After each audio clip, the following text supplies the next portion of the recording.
Selamat siang Bapak Ibu sekalian. Iya. Terima kasih untuk kehadirannya. Dimana di siang hari ini saya akan menyampaikan sosialisasi terkait budaya positif di sekolah. Ini adalah program dari penindasan guru penggerak, di mana saya kemarin mendapat undangan. Dan di ini saya akan mensosialisasikan apa yang sudah saya dapat kepada Bapak Ibu sekalian. Sebelumnya di mana kita tahu bahwa mungkin sedikit latar belakangnya ya. Jadi budaya positif ini kan akhir-akhir ini memang sangat digalakan oleh pemerintah ya, di mana yang berwenang itu Kemendikbudristek ya, di program kurikulum Merdeka ini budaya positif itu sangat ditekankan. Nah, terkait hal itu, guru penggerak yang beberapa waktu lalu sudah lolos menjadi guru penggerak itu diwajibkan untuk mengimbas atau memberikan dampak kepada guru-guru yang lain seperti itu. Nah, terkait budaya positif yang akan saya sampaikan kali ini, ada beberapa materi di dalamnya yang akan kita pelajari bersama-sama ya, yang akan saya sampaikan, yaitu tentang disiplin positif dan nilai-nilai kebajikan universal. Yang kedua tentang teori motivasi, hukuman, penghargaan, dan restitusi. Yang ketiga nanti terkait keyakinan kelas. Ya, keyakinan kelas ini sebagai substansi atau pengganti dari peraturan-peraturan sekolah maupun peraturan kelas. Yang keempat itu nanti terkait materi tentang kebutuhan dasar manusia dan 5 posisi kontrol guru.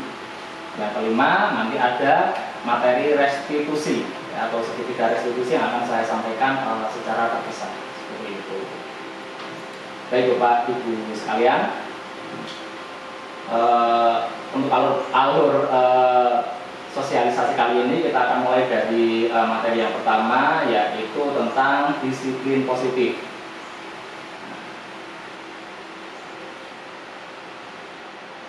Oke. Nah, sebagai seorang pendidik, kita tentunya memiliki tugas nih Bapak Ibu untuk menciptakan budaya positif di lingkungan sekolah, ya.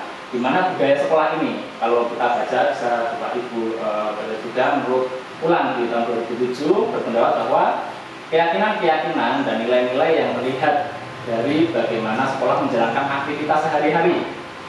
Ya, sedangkan Thiel dan Peterson di tahun 1999 mendefinisikan budaya sekolah sebagai berbagai tradisi dan kebiasaan keseharian yang dibangun dalam jangka waktu yang lama oleh guru, murid, orang tua maupun staf administrasi ya, atau dalam ringkasnya seluruh warga sekolah. Gitu. Ini difokusin sana. Nah, dalam beberapa hal ada beberapa salah paham atau beda pemahaman antara budaya positif yang dimaksudkan dengan yang sudah dilakukan seperti itu.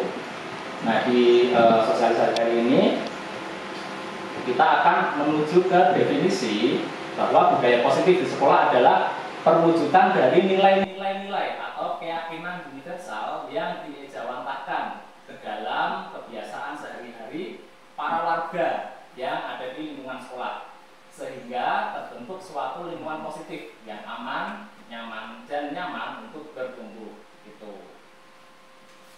Nah, hal ini juga selaras dengan yang dikemukakan oleh Ki Hajar Dewantara ya, karena spirit kurikulum Merdeka ini sangat mengacu kepada apa yang dulu sudah dibangun oleh Bapak Pendidikan kita, Ki Hajar Dewantara ya.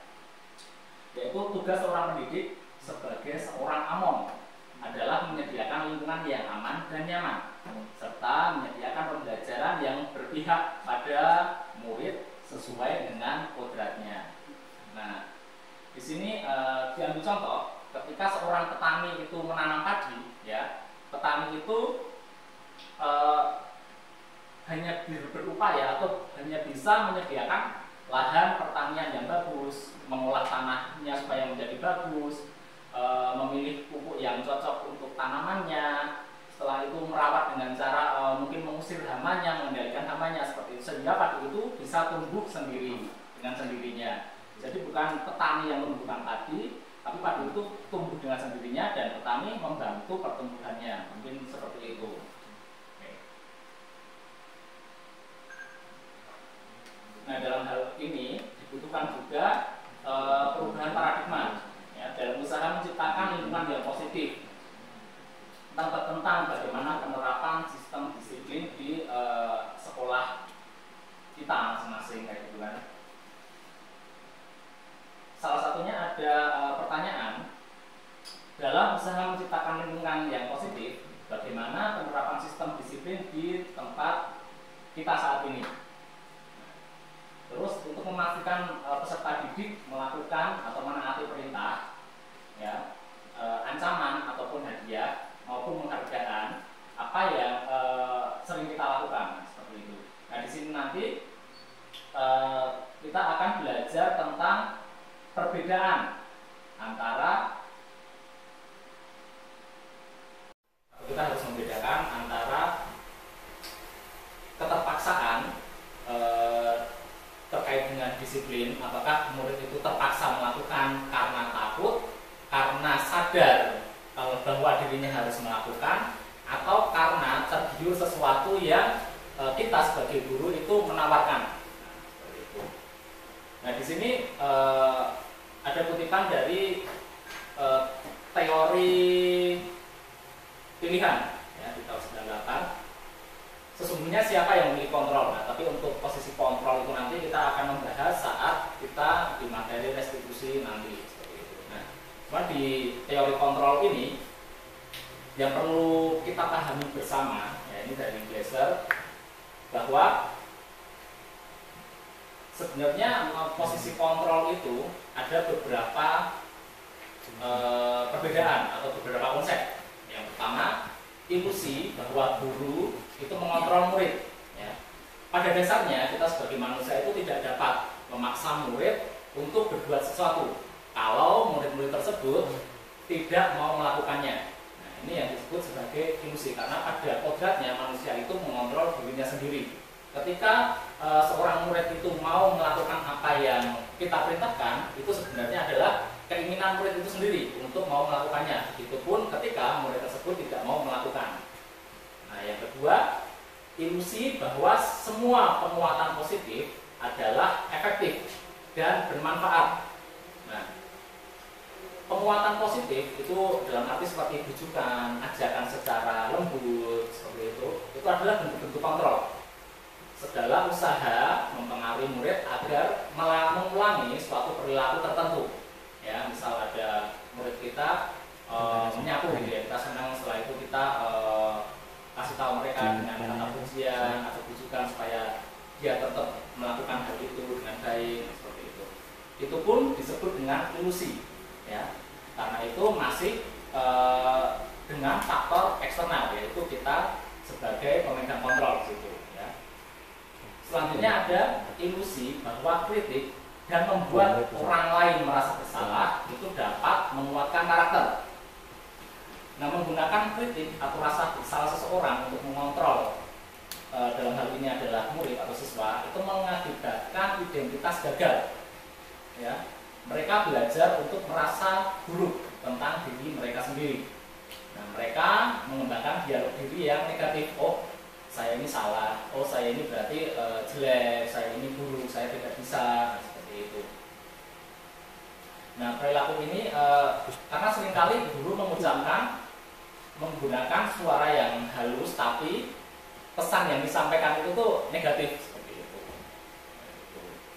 Selanjutnya ada ilusi bahwa orang dewasa memiliki hak untuk memaksa. Nah, ini yang seringkali kita lupa juga mungkin ya, kita sebagai orang tua atau guru mungkin ada sedikit budaya yang sudah turun-temurun juga bahwa kita sebagai orang tua itu harus dipatuhi anak, ya. Itu sebenarnya ada benarnya juga ya, cuma ternyata beberapa teori menganggap kalau itu diterapkan untuk sistem pendidikan di sekolah itu kurang tepat ternyata.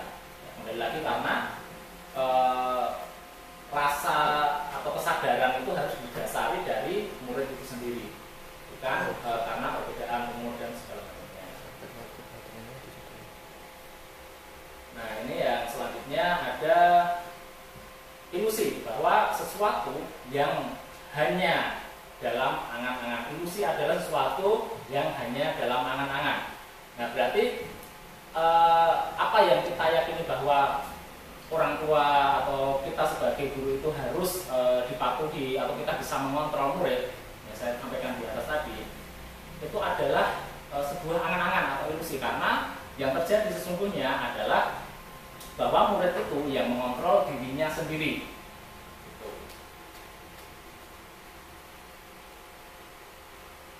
Masuk ke ranah disiplin positif. Ketika mendengar kata disiplin, apa yang terbayang di dalam benak kita gitu ya, apa yang terlintas di pikiran kita, kebanyakan orang akan menghubungkan kata disiplin dengan tata tertib, keteraturan, dan kepatuhan pada peraturan. Nah, kata disiplin juga sering dihubungkan dengan hukuman, padahal ini sungguh berbeda ya. Karena belajar tentang disiplin positif tidak harus dengan memberi hukuman. Justru itu adalah salah satu alternatif yang paling terakhir, dan bila perlu itu memang tidak digunakan sama sekali. Dalam budaya kita, makna kata disiplin dimaknai menjadi sesuatu yang dilakukan seseorang pada orang lain untuk mendapatkan kepatuhan. Ya. Kita cenderung menghubungkan kata disiplin dengan ketidaknyamanan, yaitu bukan atas dasar kesadaran. Lagi kalau pendidikan kita ya Jatiwantara pernah menyatakan bahwa di mana ada kemerdekaan, di situ harus ada disiplin yang kuat. Ya, sungguh pun disiplin itu bersifat self disiplin, ya, yaitu kita sendiri yang mewajibkan kita untuk sekeras-kerasnya. Tetapi itu sama saja, kalaupun itu tidak bisa mendisiplinkan kita, berarti kita butuh orang lain untuk mendisiplinkan kita. Nah, kaitannya dengan ini, kita sebagai guru itu juga sebenarnya mempunyai tugas untuk mendisiplinkan murid kita. Hanya saja bukan dengan cara memberikan hukuman. Seperti itu.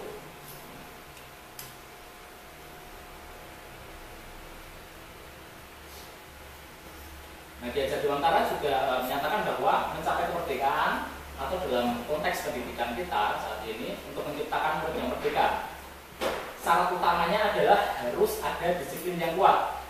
Disiplin yang dimaksud adalah disiplin diri yang memiliki motivasi internal. Jika kita tidak memiliki motivasi internal, maka kita memerlukan pihak lain untuk mendisiplinkan kita. Ya, yang saya sampaikan tadi.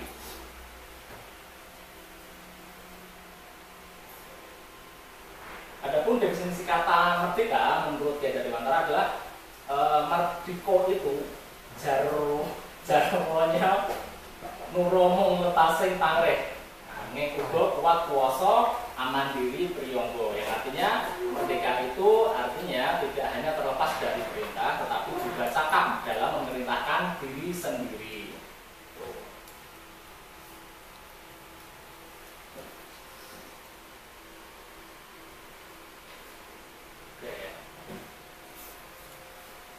Nah, ini juga sejalan dengan pandangan seorang ahli pendidikan yang bernama Dayan Hussein dalam bukunya Restructuring School Discipline di tahun 2001. Dayan menyatakan bahwa arti dari kata disiplin berasal dari bahasa Latin disiplina, yang artinya belajar. Nah, kata disiplin ya juga berasal dari akar kata yang sama dengan disciple atau murid atau bisa disebut juga pengikut. Seorang murid atau pengikut tentunya harus paham betul ya alasan mengapa mereka mengikuti suatu ajaran atau aliran, ya, sehingga motivasi yang terbangun itu adalah motivasi intrinsik bukan ekstrinsik atau motivasi dari luar. Nah, Dayan juga menyatakan bahwa arti asli dari kata disiplin ini juga berkonotasi dengan disiplin diri dari murid-murid Sokrates maupun Plato. Nah, kita ini belajar lebih dalam juga tentang Sokrates dan Plato. Nah, disiplin diri dapat membuat seseorang menggali potensinya, ya, bukan justru disiplin itu membuat mereka merasa tersiksa dan terbunuh karakternya. Seperti itu. Dan tentunya dengan disiplin itu mempunyai tujuan, yaitu mencapai tujuan-tujuan mulia. Tujuan mulia itu nantinya kita juga bisa disebut juga sebagai kebajikan kebajikan universal. Kita akan bahas lebih lanjut. Nah, dengan kata lain, seseorang yang memiliki disiplin diri berarti mereka bisa bertanggung jawab terhadap apa yang dilakukannya, karena mereka mendasarkan tindakan mereka pada nilai-nilai kebajikan universal. Nah, lagi-lagi Piaget menyatakan pertanggungjawaban atau Verantwortlichkeit itulah selalu menjadi sisihannya hak dan kewajiban dari seorang yang memegang kuasa atau pimpinan dalam umumnya. Adapun artinya tidak lain ialah orang tadi harus mempertanggungjawabkan dirinya serta tertibnya laku diri dari segala hak dan kewajiban. Seperti itu. Nah, sebagai pendidik tujuan kita adalah menciptakan anak-anak yang memiliki disiplin diri sehingga mereka bisa berperilaku dengan mengacu pada nilai-nilai kebajikan universal dan memiliki motivasi intrinsik, bukan justru motivasinya itu ekstrinsik atau motivasi dari luar diri mereka sendiri. Gitu. Nah, kita masuk ke nilai-nilai kebajikan universal. Apa sih sebenarnya nilai-nilai kebajikan universal?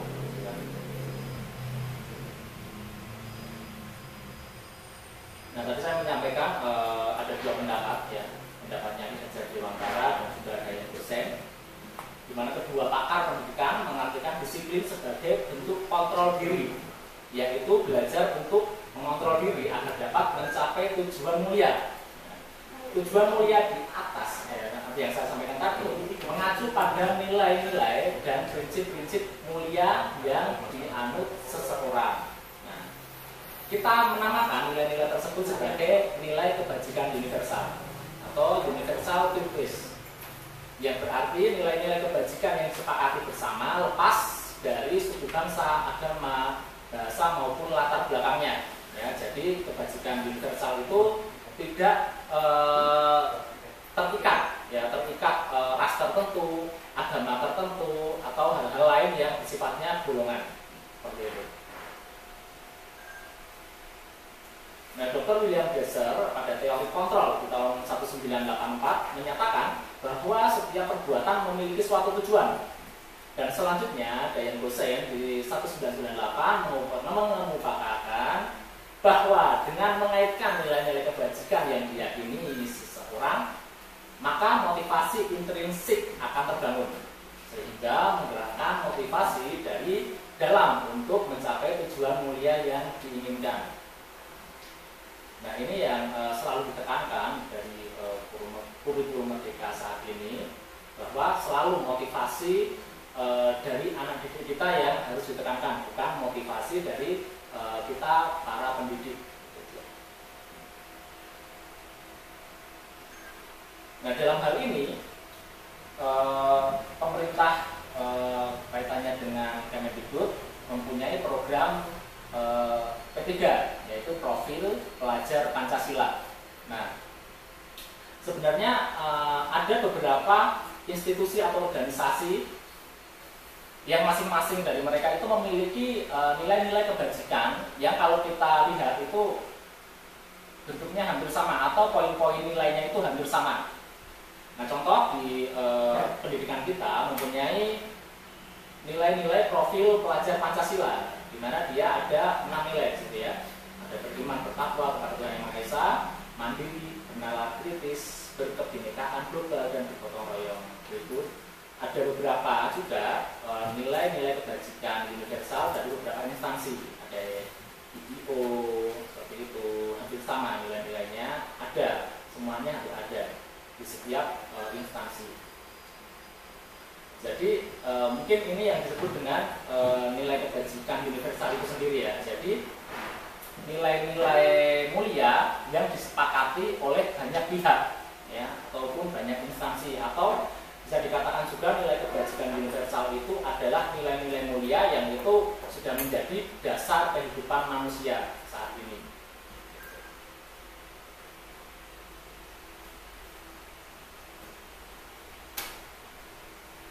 Nah, oke, sekarang kita masuk ke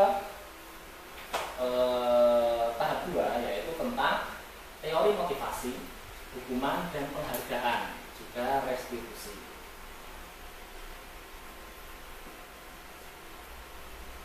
Nah, untuk awal saya akan menjelaskan tentang 3 motivasi perilaku manusia. Jika tadi saya selalu menyampaikan tentang motivasi diri, motivasi dari dalam diri, kaitannya dengan siswa kita harus mendorong siswa kita mempunyai motivasi intrinsik atau motivasi dari dalam diri mereka. Ya, di sini juga ada yang dosen dalam bukunya Restructuring School Discipline, dia menyatakan ada 3 motivasi perilaku manusia. Ya, motivasi yang pertama yaitu untuk menghindari kenyamanan, ketidaknyamanan atau hukuman. Ya, tadi di mana murid itu melakukan sebuah perintah atau aturan itu hanya untuk menghindari sebuah hukuman atau ketidaknyamanan. Ya. Terus yang kedua, motivasi untuk mendapatkan imbalan atau penghargaan dari orang lain. Nah, itu seperti ketika murid mengikuti lomba tertentu, yaitu banyak juga contohnya kalau misal di sekolah atau misal di sekolah lain di tingkat SD atau PAUD, ya, itu kan ada istilahnya bintang ini untuk bintang ya. Mungkin kalau untuk di kita juga nanti seperti penggunaan peringkat kelas, terus penawaran hadiah kepada siapa saja yang murid yang bisa menjawab soal seperti hal-hal seperti itu, ternyata itu harus dihindari. Ya. Selanjutnya ada motivasi untuk menjadi orang yang mereka inginkan dan menghargai diri sendiri dengan nilai-nilai yang mereka percaya. Nah, motivasi yang terakhir ini yang diharapkan ada dan kita tanamkan kepada peserta didik kita, murid dan siswa-siswa kita. Orang dengan motivasi ini akan bertanya, akan menjadi orang yang seperti apa ketika saya melakukan hal-hal yang harus saya lakukan. Mereka melakukan sesuatu karena nilai-nilai yang mereka yakini dan mereka hargai, ya, dan mereka melakukannya karena mereka ingin menjadi orang yang melakukan nilai-nilai yang mereka yakini tersebut. Jadi bukan karena mereka ingin mendapatkan penghargaan atau mereka takut dihukum. Gitu. Mungkin terdengar agak klise, tapi itu sangat bagus menurut saya. Dan itu memang sudah disepakati juga untuk banyak pihak. Nah, tujuan dari disiplin positif adalah menanamkan motivasi yang ketiga tadi ya, yaitu untuk menjadi orang yang mereka inginkan dan menghargai diri sendiri dengan nilai-nilai yang mereka percaya. Nah, berikutnya terkait dengan hukuman, konsekuensi, dan restitusi. Jika di sebuah sekolah itu menjalankan peraturan ataupun keyakinan kelas, yaitu keyakinan kelas juga, aturan kelas itu, apa yang terjadi ketika warga sekolah melakukan pelanggaran? Ya, contoh misal di sekolah kita punya peraturan sekolah ya, atau peraturan kelas, dan ketika ada salah satu murid yang melanggar itu, apa yang akan dilakukan kita sebagai pendidik? Nah, itu nanti ada 3 pilihan, yaitu memberikan hukuman, kedua memberikan konsekuensi, dan yang ketiga memberikan restitusi. Ya.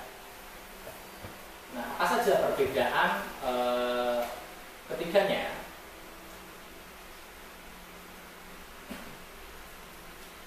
Oke.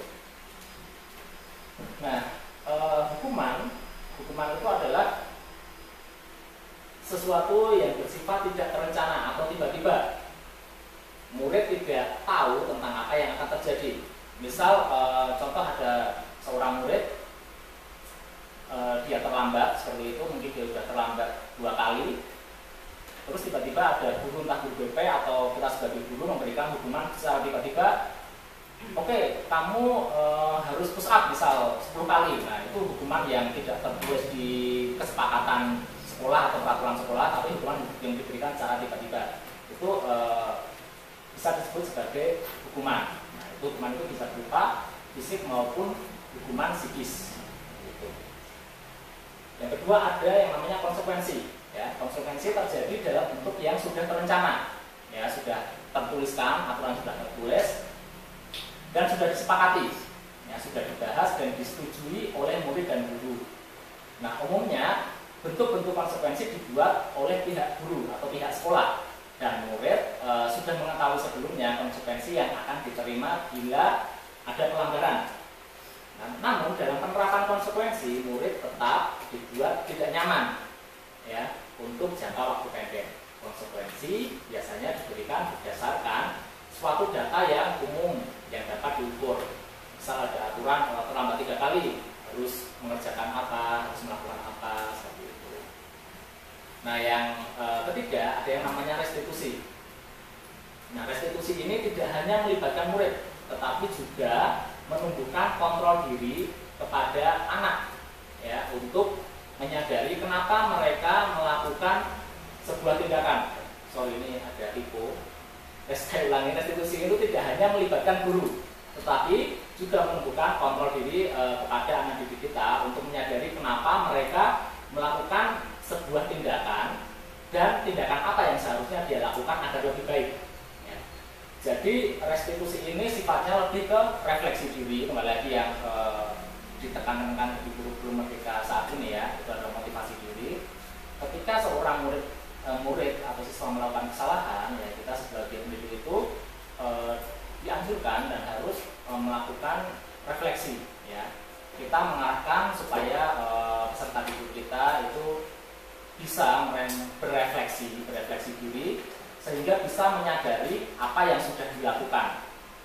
Dan kedepannya murid yang melakukan kesalahan ini juga bisa mempunyai ide untuk memperbaiki diri kedepannya. Jadi hasil yang diinginkan dari apa yang namanya restitusi ini adalah hasil jangka panjang, karena hasil atau goalnya itu adalah sebuah penguatan karakter, ya, bukan perbaikan secara jangka pendek atau saat itu saja. Nah, di sini juga ada yang menarik, karena di dalam materi ini, ya, saya juga menemukan sebuah topik, yaitu dihukum oleh penghargaan. Nah, ini saya juga lumayan kaget juga kemarin itu, karena ternyata ini dibahas, gitu kan.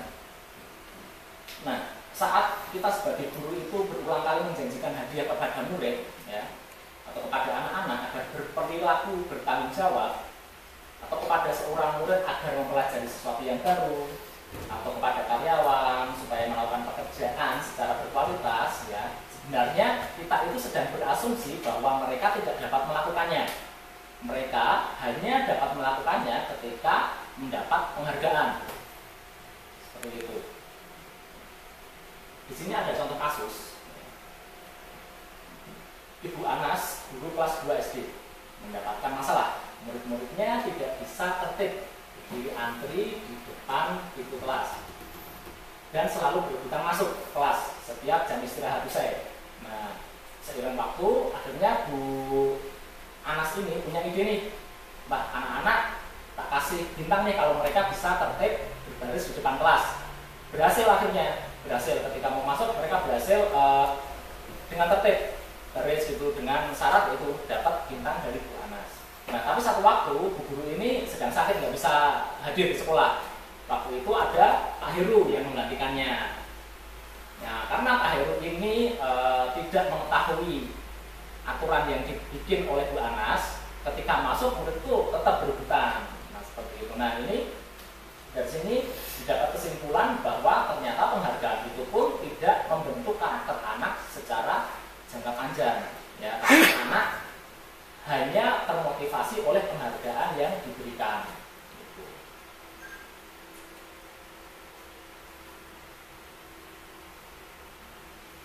Oke.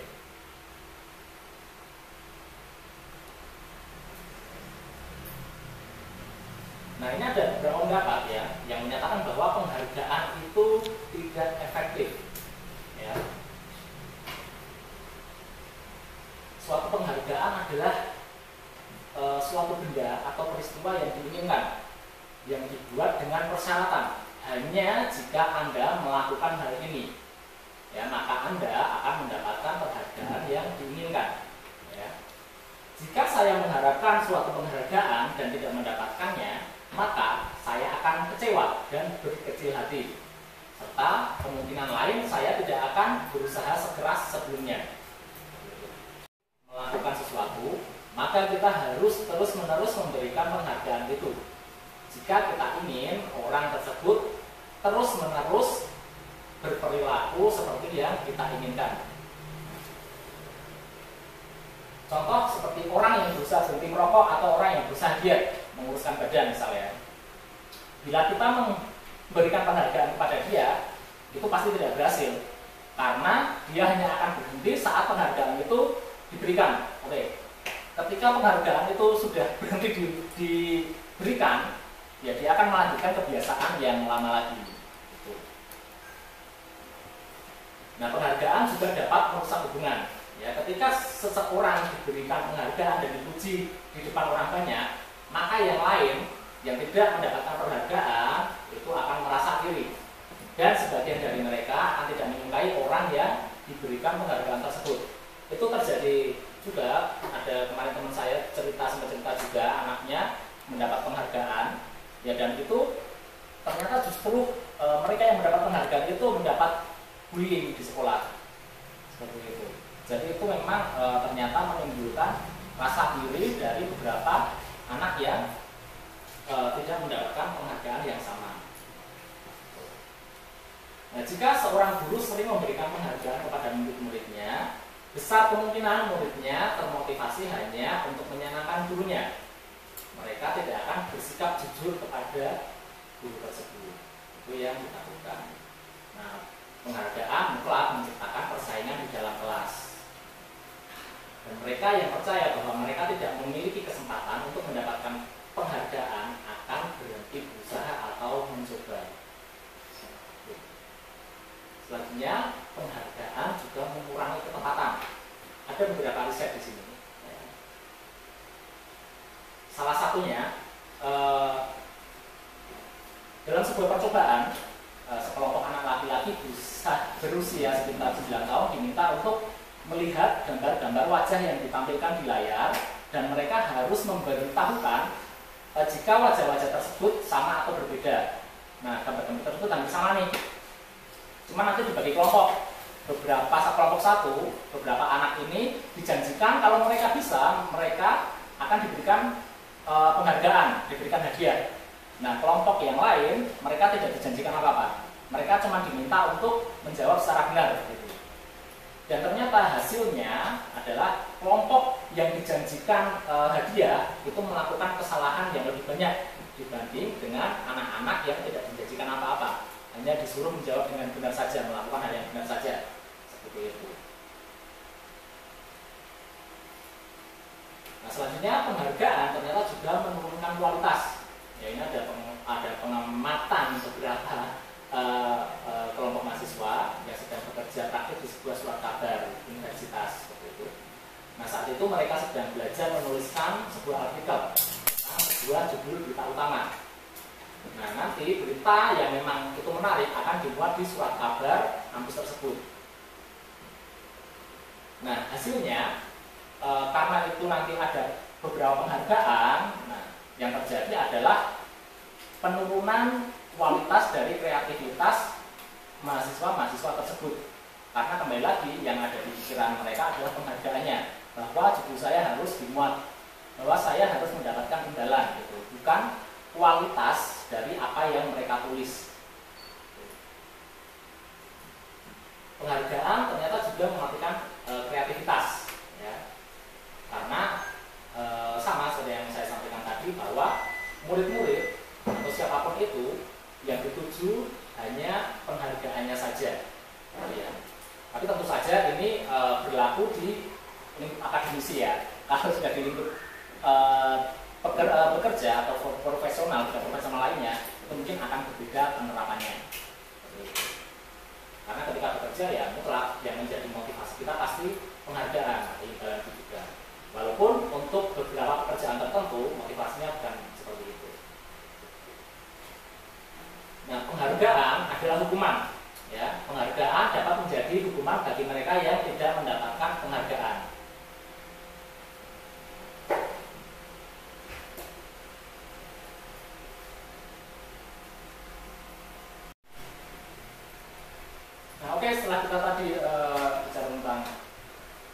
hukuman konsekuensi, kita masuk ke apa yang namanya restitusi. Ya, yang ketiga, pilihan yang ketiga adalah restitusi. Dimana restitusi adalah proses menciptakan kondisi bagi murid untuk memperbaiki kesalahan mereka, sehingga mereka bisa kembali pada kelompok mereka dengan karakter yang lebih kuat. Ini sesuai dengan apa yang dinyatakan oleh Diane Gosen di bukunya tahun 2004. Restitusi juga adalah proses kolaboratif yang mengajarkan murid untuk mencari solusi untuk masalah dan membantu murid berpikir tentang orang seperti apa yang mereka inginkan dan bagaimana mereka harus memperlakukan orang lain sesuai dengan apa yang mereka inginkan. Nah, dari Diane Gosen di tahun 1996. Nah, untuk itu mungkin kita akan langsung masuk ke materi restitusi. Ya, restitusi. Nah, oke Bapak Ibu, untuk melengkapi apa yang sudah saya sampaikan, di sini secara khusus saya akan menyampaikan materi tentang budaya positif ya, terkait restitusi. Ya. Nah, sebelumnya mungkin perlu kita pertanyakan juga ya, tentang mengapa murid-murid kita itu melakukan pelanggaran. Ya, ketika murid kita ada yang melakukan pelanggaran. Nah, ternyata jawabannya adalah karena kita sebagai manusia itu mempunyai kebutuhan dasar manusia. Ya. Kebutuhan dasar manusia itu merupakan segala sesuatu yang kita lakukan untuk mendapatkan apa yang kita inginkan. Nah, ada 5 kebutuhan dasar manusia. Yang pertama, kebutuhan bertahan hidup, yaitu kebutuhan fisiologis. Yang kedua, kebutuhan akan kasih sayang dan rasa diterima. Yang ketiga, kebutuhan pengakuan atas kemampuan, ya, atau disebut dengan kekuasaan. Yang keempat, kebutuhan akan pilihan, ya, atau kebebasan berpendapat atau melakukan sesuatu sesuai kehendak bebas kita, kehendak bebas yang bertanggung jawab maksudnya. Dan yang terakhir, kebutuhan untuk merasa senang, ya, merasa senang atau kesenangan. Nah, contohnya di sini ada kasus. Ada murid bilang, ibu guru bilang, aku tidak boleh bersenandung sewaktu mengerjakan tugas. Makanya kelas harus tenang, tidak ada suara. Padahal aku kan suka dan senang menyanyi. Kalau kita lihat dari pernyataan murid ini, poin 1 ini, berarti dia sedang memperjuangkan atau mempertanyakan kebutuhan dia sebagai manusia yang terkait dengan kesenangannya, ya, kebutuhan akan kesenangannya, yaitu senang menyanyi. Yang kedua, ibu guru tidak menyapaku hari ini, padahal aku pakai jepit rambut yang baru. Itu kebutuhan akan pengakuan. Ya, yang ketiga, aku bosan, masa belajarnya cuma gitu-gitu aja, gitu aja, seperti itu. Itu adalah kalau kita lihat tadi kebutuhan akan pilihan. Nah, terus aku sebel nih, gambar itu tidak rapi, malah ibu guru nunjukin ke teman-temanku di depan kelas. Nah, itu juga merupakan kebutuhan yang dia ingin perjuangkan, seperti itu, yaitu kebutuhan tentang pengakuan dan bisa diterima. Nah, kita sebagai guru itu juga ternyata punya 5 posisi kontrol. Nah, kembali lagi Diane Gosen dalam bukunya Restructuring School Discipline di tahun 1998 juga mengemukakan bahwa guru itu perlu meninjau kembali penerapan disiplin di dalam ruang kelas mereka selama ini. Apakah efektif? Apakah berpusat memerdekakan dan memandirikan murid bagaimana dan mengapa. Melalui serangkaian riset dan berdasarkan pada teori kontrol dari Dr. William Glasser, dosen berkesimpulan ada 5 posisi kontrol yang diterapkan seorang guru, orang tua ataupun atasan dalam melakukan kontrol terhadap murid maupun karyawannya. Nah, 5 posisi kontrol tersebut adalah diantaranya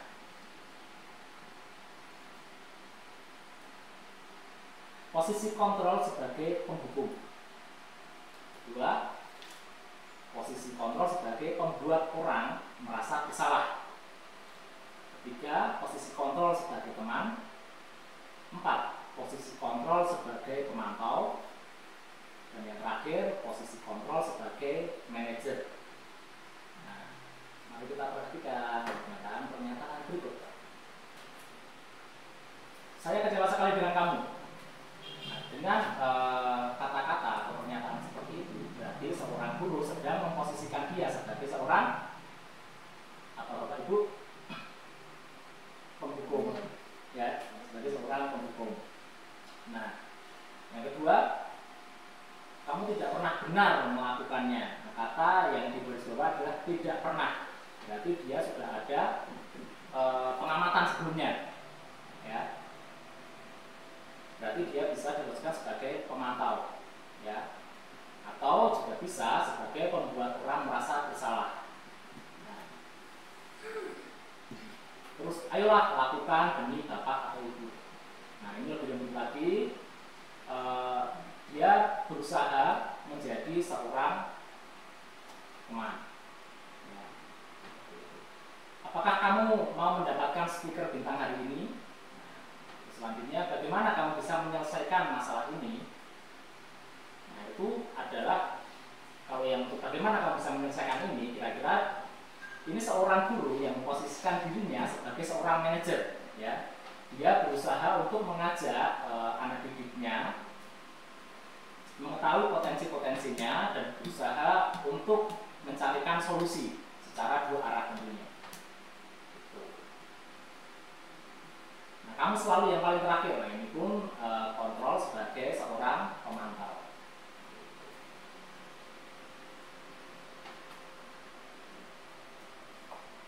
Nah, kembali ke restitusi, ya. Restitusi adalah proses menciptakan kondisi bagi murid untuk memperbaiki kesalahan mereka, sehingga mereka bisa kembali pada kelompok mereka dengan karakter yang lebih kuat, ya, dengan tanpa harus menjatuhkan harga dirinya dan membuat dia merasa bersalah dengan konteks yang negatif. Restitusi membantu murid menjadi lebih memiliki tujuan, disiplin positif, dan memulihkan dirinya setelah berbuat kesalahan. Penekanannya bukanlah pada bagaimana berperilaku untuk menyenangkan orang lain atau menghindari ketidaknyamanan, namun tujuannya adalah menjadi orang yang menghargai nilai-nilai kebajikan yang mereka percayai. Melalui restitusi, ketika murid berbuat salah, guru akan menanggapi dengan cara yang memungkinkan murid untuk membuat evaluasi internal tentang apa yang dapat mereka lakukan untuk memperbaiki kesalahan mereka dan mendapatkan harga dirinya kembali. Restitusi menguntungkan korban, tetapi juga menguntungkan orang yang telah berbuat salah. Ada peluang luar biasa bagi murid untuk bertumbuh ketika mereka melakukan kesalahan. Bukankah pada hakikatnya begitulah cara kita belajar, ya. Jadi bukan tidak pernah melakukan kesalahan, tapi tidak apa melakukan kesalahan, tapi setelah itu kita bisa memperbaiki diri kita sehingga kedepannya kita bisa melakukan hal-hal yang lebih baik dan minim kesalahan, seperti itu. Nah, restitusi bukan untuk menebus sebuah kesalahan, namun untuk belajar dari kesalahan. Restitusi memperbaiki hubungan. Restitusi adalah tawaran, bukan paksaan. Ke dalam diri.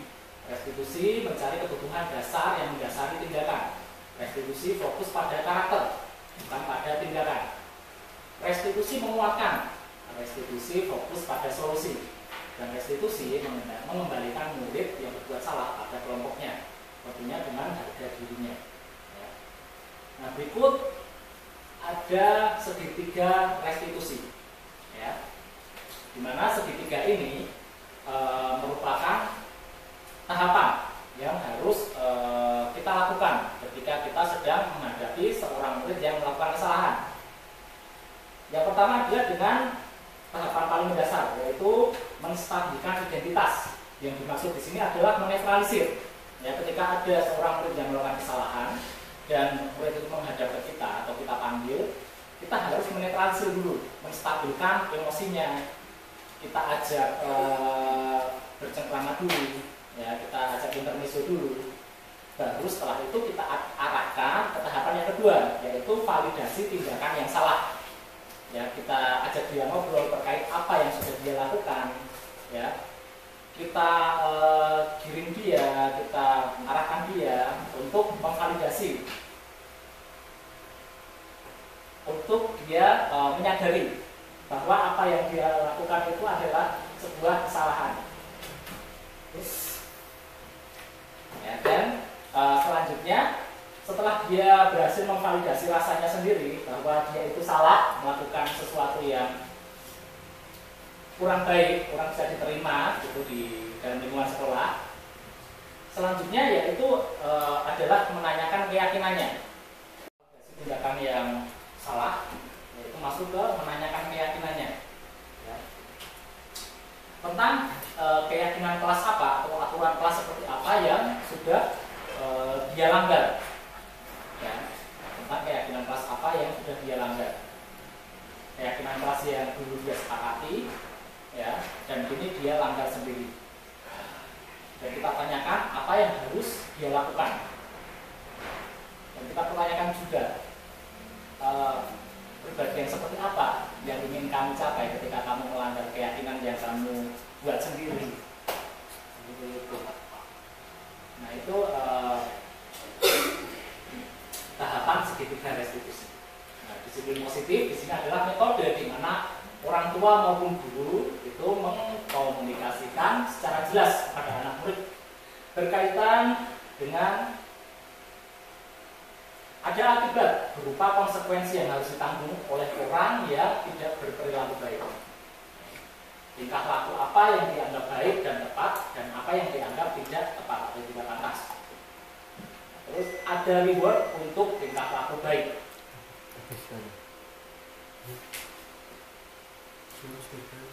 Nah, disiplin positif ini juga menyangkut, ya, beberapa hal, diantaranya motivasi intrinsik itu harus muncul dari hati, ya, bertindak sesuai dengan nilai kebajikan universal, ya, itu juga bisa diartikan berarti dia mampu mengontrol diri, ya, dan dia juga tahu tujuan yang ingin kita dicapai dengan kontrol diri yang dia lakukan, ya. Dia juga bertanggung jawab dengan apa yang dipilih dan dilakukannya, ya, terkait dengan konsekuensi tentang apa yang atau tindakan apa yang dia lakukan.